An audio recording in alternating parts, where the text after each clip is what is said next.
নমস্কার বন্ধুরা, আমি সুমি কিচেনে সবাইকে স্বাগতম নতুন রেসিপি দেখার জন্য। আজকে আমি একটা শেকের রেসিপি নিয়ে এসেছি, ম্যাঙ্গো মিল্কশেক। এই গরমে প্রাণ জুড়ানো একটি ঠান্ডা রেসিপি।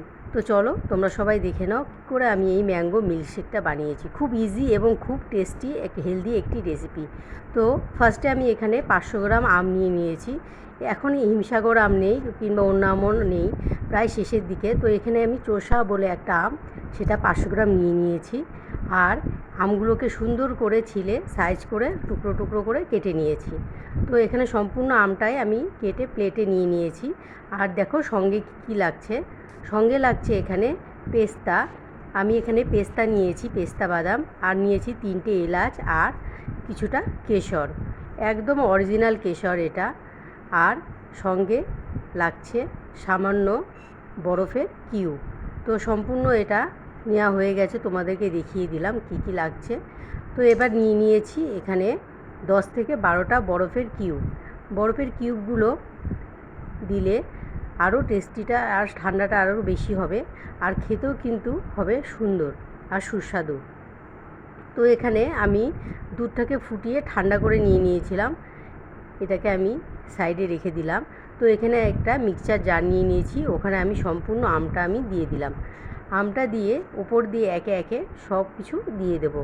এখানে আমগুলো দিয়ে ওপর দিয়ে দিয়ে দেব ফার্স্টে আমি বরফের টুকরোগুলো। সম্পূর্ণ 10 থেকে 12টা যে বরফের টুকরো আমি নিয়ে নিয়েছিলাম কিউবগুলো, সম্পূর্ণটাই দিয়ে দিলাম। আর দিয়ে দিলাম পেস্তা। আমি এখানে আমার পরিমাণ অনুযায়ী দিয়েছি, যত দিতে পারো ততই টেস্টটা কিন্তু বেশি হবে। তো আমার পরিমাণ অনুযায়ী আমি এখানে পেস্তা বাদাম দিয়ে দিলাম। আর দিয়ে দেব এখানে আমি স্যাফরন বা কেশর। এখানে সামান্য পরিমাণে আমি কেশর দিয়ে দিচ্ছি আর কিছুটা ডেকোরেশনের জন্য আমি রেখে দিয়েছি। আর এখানে দিয়ে দিলাম আমি একদম ঠান্ডা দুধটাকে আমি একদম ফুটিয়ে ফ্রিজে রেখে দিয়েছিলাম ঠান্ডা হওয়ার জন্য। আর উপর দিয়ে দিয়ে দিলাম আমি এখানে 3 চামচ চিনি। যেহেতু আমটা মিষ্টি ছিল খুবই, আর আমি এটা একটা খুব বেশি মিষ্টি করব না, মিডিয়াম মিষ্টি করব। আর চিনি তো বুঝতেই পারছো স্বাস্থ্যের পক্ষে খুবই খারাপ, তাও পরিমাণ অনুযায়ী দিয়ে দিলাম। আর দিলাম একটা এলাচ। এবার দিয়ে মিক্সচারের জারের ঢাকনাটা আমি বন্ধ করে দেব। বন্ধ করে দিয়ে এটাকে আমি সম্পূর্ণ মিক্সচার করে নিয়ে চলে আসলাম।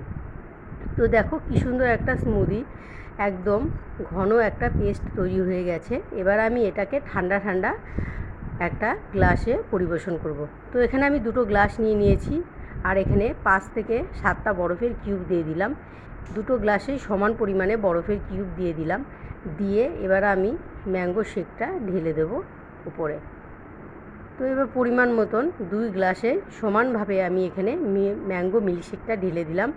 আর উপর দিয়ে ডেকোরেশনের জন্য আমি দিয়ে দেব কিছুটা পেস্তা ছড়িয়ে। তো এখানে কিছুটা পেস্তা ছড়িয়ে দেব উপর দিয়ে ডেকোরেশনের জন্য। আর দিয়ে দেব স্যাফরন বা কেশর। তোমরা চাইলে পেস্তাটাকে স্কিপ করে দিতে পারো, কিন্তু দিলে কিন্তু টেস্টটা আরও দ্বিগুণ বেড়ে যায়। একদম হেলদি একটি ম্যাঙ্গো মিল্কশেকের রেসিপিটা। আর বন্ধুরা, আমার রেসিপিটা ভালো লাগলে অবশ্যই লাইক কমেন্ট শেয়ার করবে আর আমার পাশে থেকো।